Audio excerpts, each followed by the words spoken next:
All right, folks.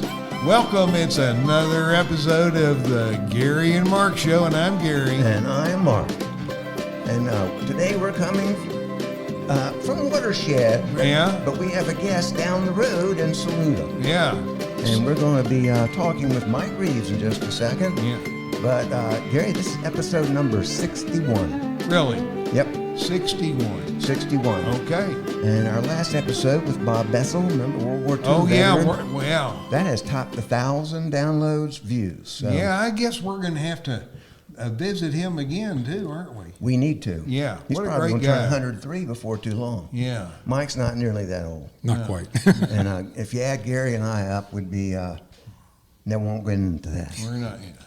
All right, well, Gary, Yeah. it's been a while since we've been together, right? It has been. And I was checking on things down at the Gary and Mark Podcasting University. Were you?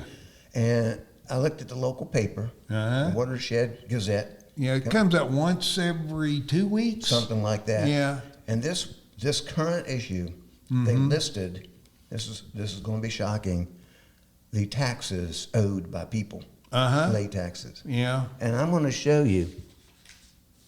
Here it is for our viewers. We're mostly Yeah. audio. Can they read that? No, Let's they see. can't, but I'll post it on it. Look down about 2/3 of the way. Oh, DeeDee Investments. There's 132 and change and 709. How much is that all together? Well, that adds up to more like Use that 800. mental math, Call it there, Gary. 840 something bucks. You agree? You agree? Something like Mike? that. Oh, yeah. DeeDee Investments LLC. Now, for folks who are new to our podcast, DeeDee is our head of security. Yeah. And I don't know, maybe she has other businesses. Well, at the campus, she's also head of Insecurity. That's Remember? true. Because Yep. some of the students are insecure. And she helped come up with that Yeah. idea of your product of security briefs. Yeah, security brief. Yeah. Okay. Getting them on a motorcycle. But you know what? She's been good to us. Uh-huh. We may have to raise some money. Well, I mean, the show has no money, no. and that's why we're hoping to get Mike here. He's used to raising money. Uh-huh. Well, he may have some other ideas. I thought, would this be the time? Here we go. Uh-oh, The Hawkins Rabbit Island Gospel. Can Oh, you the see gospel- that? the gospel of Rabbit the Island. official Rabbit Island Gospel is the one endorsed by all the folks down here in Watershed. This is the one you want. And this, we can sell you, $89.95? For something that big and heavy, I think it ought to be 80. What do you think, Mike? Well, I don't know, Mark. That's pretty nice. It is a nice volume. Look at it. And this is the one we endorse. That's right. I don't know, and I'm not bad-mouthing anybody else selling Bibles, but the gospel, the Rabbit Island Gospel, hold it up. It is something. This is the one we endorse. So you're saying $89.95? I could be good with that. What do you think, Mike? Sure. How about if you buy one, you get another one for $79.95 and free shipping? Huh? You know, shipping's expensive. So Yeah. Shipping is expensive. Yeah, and that this sounds is good. a heavy buck because it's got the word in it. And you actually mentioned throwing in as a third bonus, Big Whiz. The Big Whiz Pocket Buddy for those men out there who find themselves standing in line waiting to queuing up to the urinal, and then it's their turn and the people behind them aren't hearing anything. That's when he hit that little button, the Big Whiz Pocket Buddy, and it makes some noise. And the people waiting behind you back up because they think that guy, he can really move some water. So, You think you needed something like that, Mike? yeah. That could be the big money raiser for everything. They're the big, yeah. Whiz Well, Pocket Buddy. when COVID hit, people weren't standing in line anymore and sales plummeted. But people are queuing up again. Yep. And men, especially old men, of which I am one, that Big Whiz comes in handy. Uh-huh. You hit that little button, put that app on your phone, boom. And you can cut that volume up. And Oh, like yeah. Gary says, they show you respect. They back up. They back up. They're afraid to even walk in there. Sure. Put out a fire. Yeah. So I think that's a good idea. So There they you go. order this by going to GaryandMark.com. GaryMark.com. We'll put the order form up there. Yeah, we will. We're going to kick back a percentage to the our guest here because he's raising some money. He's not talking about raising money today, but he has a nonprofit we'll talk about in just a minute. Okay. Yeah, I think that's a great idea. Yeah. Hold that up one more time. All right, here it is. $89.99 for copy There it one. is. Second copy for only $79.99. Yeah. Quit banging the table now. It's Sorry. making noise. And then maybe our next podcast, we might start selling sneakers. I need a pair. Yeah? All right. Okay. Let's move on. All right. So, all right, we've had great guests. I mean, 102-year-old Bob Bessel, World War II veteran. Okay, we've had Molly Perkins and her gospel great. She runs a gospel quartet. Yeah. But today we have someone that's going to top them all. We have with us today Mike Reeves, who lives in nearby Saluda. Oh. And Mike's not just a resident. He's not the mayor, but he could be, because everybody knows him. Maybe he should be. So do you live in the city limits? I don't live in the city limits, so I can't be You mayor. can't be mayor now. He lives in the town of Saluda, but Mike is board chair of the Saluda. What's the official name, Mike? I'm always Saluda messing- Historic Depot and Museum. Cool. Which is probably a 1-minute walk. No, we're in Watershed. So when drive a car to park, it'd be Yeah. a 1-minute walk. It's up the road from us. Yeah, about 6 miles. So, and Mike, I've known Mike quite some time, but he's going to talk about this. But this little town of Saluda that we like to visit is amazing. And it exists all because of one thing, pretty much. And that would be the coming of the railroad up here. That's right, And Mark. Gary and I, we worked at summer camps, and I know our friend Chris Peters used to take the train from Baltimore, get off in Asheville. But I bet you there's some New Orleans kids that made it up to the train, got picked up. Zirconia. Picked Really? up in Zirconia. You remember that? Well, not in my time, but there were pictures still of, the train stopping in Zirconia, and that's where the New Orleans kids would get off. So, pretty cool. I did not know that. Mike, do you know where the old depot is in Zirconia? I really don't. I don't either. The railroad's got to go by there, the new rail It's trail. kind of that old 25, which is now what's it called, 25? 225. 225. Little switchback, kind of where, I think, near where, well, couldn't tell, there's a little spot right there. Pick this mic up a little closer. All right, There we but go. anyway, that's where it was, because I do remember a train unloading feed for camp. Really? There one time. It's where the train tracks come real close to, what is it again? 225. 225. Yeah. Well, anyhow, so this is Mike Reeves. Mike, we're happy to have you on. Yes, Tell we are. us how it came to be that the railroad ended up here. Well, Mark and Gary, I want to thank you for having me on your show today. Very time. excited about it, yes. Yeah. As you said, I am the chairperson for the Saluda Historic Depot, and we have a very rich history of the railroad in this area. Let's back up a little bit. Let's back up to the 1830s at the port of Charleston. Charleston was a large port, and they had all these products that came into their port, and they needed to go somewhere. They wanted them to go to the Ohio River Valley, which was the big industrial center in the United States, and the Ohio River Valley wanted their products to be shipped out, so they wanted them to go to Charleston. So they came up with an idea of why don't we have the railroad, which would be the most cost-effective and efficient way of moving their products. So they started to build a railroad. The first steam locomotive was the best friend of Charleston. They continued building the railroad, and at one point it reached Aiken, South Carolina. At that point, it was the longest railroad in the world. The longest railroad in the world, yes. They continued to build I'm kind of cutting it short here, some of the history. Of course, the Civil War kind of slowed things down a bit, but after the Civil War, they continued, and they eventually got up to the city of Tryon. Once they got there, they tried to decide, what are we going to do? We have several different ways. We can go out into the Mills River area. We can go up where the Saluda grade is, where they have the I-26, or they could go up along the Blue Ridge Escarpment. They thought about it long and hard, and the first way was just going to be too much building. They'd have to have tunnels, 11 miles more track, or they could go up where the highway is now. But the engineers decided that it was too dangerous because the ground was unstable. So they chose going up the Blue Ridge Escarpment, which is along the Pacolet River. It took them from 1877 to 1878 to make it to Saluda. 1 year to build a railroad from Tryon up this grade to Saluda. The grade is the steepest mainline railroad in the United States. Let me say it again. It's the steepest mainline railroad in the United States. It's 5%. 5% is over 2.5 times what the grade is for a train. A train has difficulty at 2%. This was 5. So on 1878, July 4th, the train made its way into Saluda. It came in puffing and steaming, and the town went crazy and celebrated. That's 1878, July 4th. In 1881, the city of Saluda was incorporated.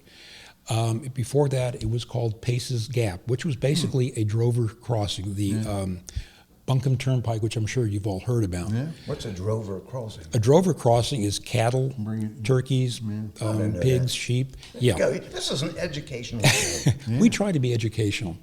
So by 1893, we had 40,000 passengers come through Saluda in 1 year.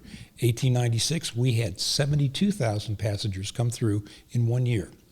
By 1903, we had 321 passengers come through Saluda in 1 year. That is amazing. It is amazing. And then Saluda was a really big deal then. So at that point in time, the Southern Railway built the depot that we currently have now. And we had a lot of accidents on the Saluda grade. It was a very dangerous building. It was very dangerous to operate because of the steepness of it. Steam locomotives have no brakes. So when they tend to slide, they just keep right on going. So there were several bad accidents in 1903. There was one in June, July, and August. In June, it was Pit Ballou, and he broke his back, but he did survive, the engineer did. But by the time they had the third accident, the Southern Railway said, we need to do something to curb this. We need to find a solution, or we're going to have to shut it down. Pit Ballou said, gravity got us into this, gravity can get us out. So he came up with a concept of a runaway track, which if you look at it on our diorama display in the depot, it looks exactly like what you see on the highways today. On the interstate, the truck, yeah. Exactly. That came from the Saluda grade. So things went along fine. The passenger trains and everything went well. In 1968, passenger service came to an end. The depot was decommissioned, and it was slotted to be destroyed. It sat there for a number of years. In 1983, the depot was moved to its current location, which is right next door to the library. 2015, the depot came up for sale again, and a group of local residents got together and decided we need to save this history because it's really a rich history. The railroad is so important to Western North Carolina, the city of Saluda, that we felt we needed to turn it into a museum, which is what we did. We are a nonprofit. Our mission is to preserve and present the history of the railroad coming to Saluda, of the railroad coming to Western North Carolina, and its importance to the commerce of the area. We have many, many items within the depot that have been in the original depot and have been gifted back to us by people who were able to acquire them. It's a very interesting museum, and we really strive to preserve and present the history as it was. We don't try to color it. We don't try to change it. We want it to be what it is. We feel that going forward, our visitors need to know what we are about and why we're here and why we are important to the city of Saluda. As you're both aware, there is a project going on now where they're trying to bring the Saluda Grade Trail to this area. And the rail trail, exactly. We are at the very top, and our Saluda is the destination for the trail.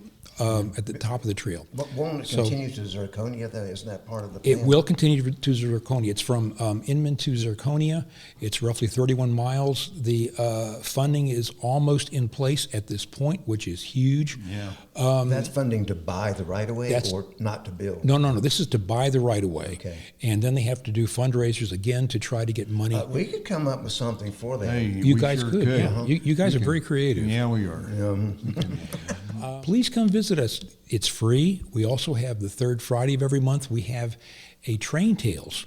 And that's also free. All our programs and everything we present are free. We also try to have a Night at the Museum presentation where our volunteers and local people dress up in costume and It's present. entertaining. I've seen that. Yeah, and we present the, actually Mark videoed for us. I did. Well, we'll link to that. And there is a link to that. So would like to invite you all to come up and visit us and say howdy. All right, Mike, well, that's That great. sounds great. Have you ever been in that museum? I haven't. The one in Hendersonville, since I'm the proud owner of 3 granddaughters. I visit that place. Hold that mic up I there. visit that place frequently with them to watch trains run, and I grew up. I grew up with trains. I mean, my second grade school trip. This is Frankfort, Kentucky. What's our second grade school trip? Go down to the Frankfort train station and hop on the train and ride to Shelbyville to the Coca-Cola bottling plant. That sounds like a great trip. And then as I think age 5, I probably rode the train all the way to Texas Panhandle with my parents. And then my wife and I, when my in-laws were still alive and lived up in Media, we could drive from Hendersonville down, hop on the train in Greenville, and take the train all the way to the main train station, and then get a local, hop off, and had about a quarter-mile walk to their house. I like trains. I do too. Mike, I know you went to Europe. You rode trains there? Or? Yes, we did. So have you ever ridden on the U.S. passenger train? Actually, I was on the last excursion train in 1994. The one that came 611 that came up through. Yeah, that was really exciting. Oh, I didn't know you were on that. That's cool. I was. It did slip, but it was able to make it under its own power coming up the Saluda grade. I didn't think about that. I would have thought it would have had 6 extra engines with all those people on board. No. No, it did make it. It was touch and go there for a while, but it did make it. And Gary, he's actually driven a train. Whoa. I have. Okay. Tell him about that. My Birthday present or something. It is. Right? My darling wife, Mary, one year she got me a package to where I could operate a GP18 over at Spencer. So I got to run the train. It was the end of the day. I was able to put it onto the turntable and put it into the ground house, which was really big. And I got a private tour of all the engines there. The next year, she got real creative, and I got to run a steam locomotive. It was a small switcher engine. And At the same place, Spencer? At the same place at Spencer. And so what I did was she arranged it so I could be there first thing in the morning, help them fire up the engine, and be the first engineer of the day. Wow. So That is cool. that was very Got exciting. a photo of that somewhere? I do. Send that to me. We'll put that with the video I version will. of this podcast. I will. Thank you, Mary. Yeah. Hail Mary. Okay. Yeah. All right. You might need our little gospel over there. That's right. Well, we're going to move on to something else, but Mike, thank you so much. You're Yeah. going to stay here and listen because you're going to chime in as we get moving here. Okay. But, we're going to talk about, for a minute here, if I can find the right music. Maybe not. Doesn't matter. Where did my music go? I'll sing something. But we, Dayton history. Dayton history. Oh gosh, here we go. April 9, April 9th. 1865. Robert E. Lee surrenders the Army of Northern Virginia to U.S. Grant Oh my gosh, you're kidding at me. Appomattox Courthouse. That's And it's only, 159 years ago. And you got people still arguing. they do. They do. It is interesting, yeah, and probably always will be. Well, I'm thinking you look at some animosity in other countries, it could probably be worse than True, it is. that's true. Yeah, Yeah. that's true.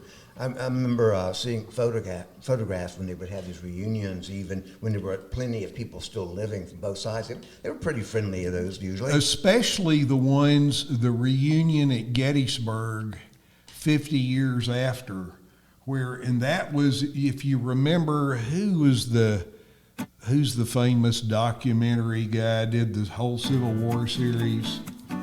Oh, Ken Burns. Yeah, and it was all still photos until he got to that final episode, and you see it's actually moving pictures of the old Confederate men climbing over the wall on Cemetery Ridge, and this time it's the Union veterans helping them over. They were which making is film at that time? Oh, yeah, And you had yeah, photography. 1913. Oh, okay, I missed the part about the reenactment yeah, stuff. 50 years later. Just, Because that was the first war that was photographed, I think, documented with photography, wasn't it? well, yeah, for us anyway. I don't know if Crimea didn't really count. Gary's a historian, and Mike knows everything about railroad history, at least Well, in this that's town. great. That's great. I hardly know anything. I have my list of other things this day, but that was the most important one. Well, and I think, as Mike brought, the fact that the railroad, trying to get this Saluda grade, the connection for more greenways is just a great way to move forward whatever else is happening. It really is, yeah. This town of Saluda, and Mike could tell you, is only 700 full-time residents. That's true. It is hopping. Well, It is hopping. On the weekends, we are just plain slammed the whole downtown Saluda area. People love coming here. It's a very interesting place. It's small. It's got a very unique character. And it's only 3 blocks long. It's interesting. Yeah. I mean, the town goes beyond that, but but that's downtown. That's downtown. And one block's torn Yeah. up right this minute. Well, new sidewalks. And what's going on at the park over there? Oh, okay. pickleball. Probably. Well, actually, in preparation for the coming of the Saluda Grade Trail, the city's in the process of preparing and getting ready for it. They're going to have a water pad for the kids. They're going to, they're going to have some kind of a climbing thing, Oh, trails. boy, yeah. They're moving and increasing the parking lot, but moving it so that the trail actually comes in front of the where the old parking lot is now. And they're going to add more parking along the outside across from the depot. Actually, they're supposed to be adding 90 new spaces, a new road. They're really 90 new planning spaces ahead. would like triple what's already here and double. Pretty much, yeah. Yeah, I mean, there's Parking. Because of course, again, as being the top of the Saluda Grade, we're It's going going to be the a hot spot. destination. We are going to be a hot spot. Yeah, imagine, I think Great Smokies, one of my favorite nearby national park. Oh, yeah. I go there a lot, but the challenge is parking your car. Yeah. And people want to go, this will be a real magnet. People, Oh, yeah. That's a good idea. Probably will down the pike have shuttle services. I hope the other towns are doing what Saluda's doing. Well, I think once Watershed, we're going to talk about this in another episode, wanting to put in that roundabout. Oh, no, that would know. be cool. You had Yeah. mentioned that once before. Yeah. We just need some other roads to come in to get out of it, but we want to have our own It's roundabout. just the one road, yeah. Yeah. But, it'd be kind of fun to put a bike roundabout up here. Where people would drive their bike in little slots and you turn it around and go the other direction. Oh, that kind of roundabout. Yeah. Not like the train. Oh, you're talking about I'm talking about the ones the ones in the road. that are throwing everybody off. Yes, When yes. they put the one in Columbus, you talk about Yeah. throwing these old people off. Well, I'll Boy. tell you what. I'll suggest that to Conserving Carolina about maybe we need a bike roundabout. Here we go. That's out there. That's yeah, not bad. not a bad idea. So you say you give credit to the Gary Yeah. Mark I Show. will. Gary and Mark, yeah. Here we are. Well, we are going to wrap this up in a minute. It's been a good episode, but I noticed, Gary, also one more thing in today. Uh-huh. We talked about Robert E. Lee surrendering troops. 1 year later on this day, Ulysses S. Grant arrested for speeding in his horse buggy, newspaper reports. Really? That's what it says. Well, And other things too, but I thought that was pretty good. I didn't know about that. Yeah. He was a horse whisperer. He was? He really was good with horses. That's true. Yeah, he wasn't good at business, but he was great with horses. Well, we have one more order of business here before we close up today. Yes, I know what's coming now. Gary always knows Here what's we coming. go. He does not. No, I he don't doesn't. think Mike's ever heard Well, one of our Mike episodes. here, we like him here in the center. It's like he would be the center on our basketball team. So if we're you going to and I let could Gary play. do this. Okay. Gary's- that's his main job. Well, So here we go. We want to present to Mike Reeves a BS in podcasting from the Gary and Mark Podcasting University. I know this is going to go right on Mike's wall. I don't know which wall. We've already framed it for him. It's already framed, and he's got a complimentary GMPU sticker. He can stick that wherever you want it, Mike. This is just exciting. I can't believe it. Wow. There you go. Gentlemen, thank you so much. You come in here to talk to us, and the next thing you know, you're a graduate. And you know what?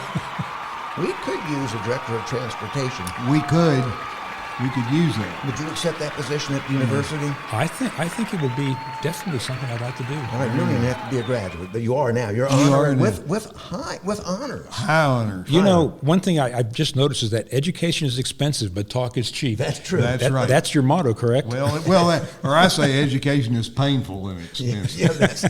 Yeah, that is true for sure. Yeah. Well, it's been great. We've accomplished a lot. We have. We're announcing the new sales of the Gospel of Rabbit Island, raise some There you money go. for get DeeDee out of hot water. Yeah. Heard about this town of Saluda, North Carolina, off of I-26. Yeah. With this great museum. Mike's in charge. He's got lots of volunteers.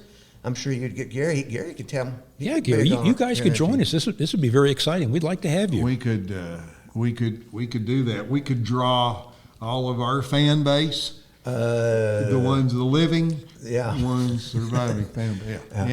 They could all show up at once. You have room for them, probably. Yeah, Probably even park them all. So this has been fun. I like to do these little episodes. Great to have guests like this. Well, thank you. All right, Gary. So it's been great. Yep. All right, Mark. What do we usually say? That's it. Something like that. It's another episode winding up. See you next time. Looking forward to it. Y'all come back. We will.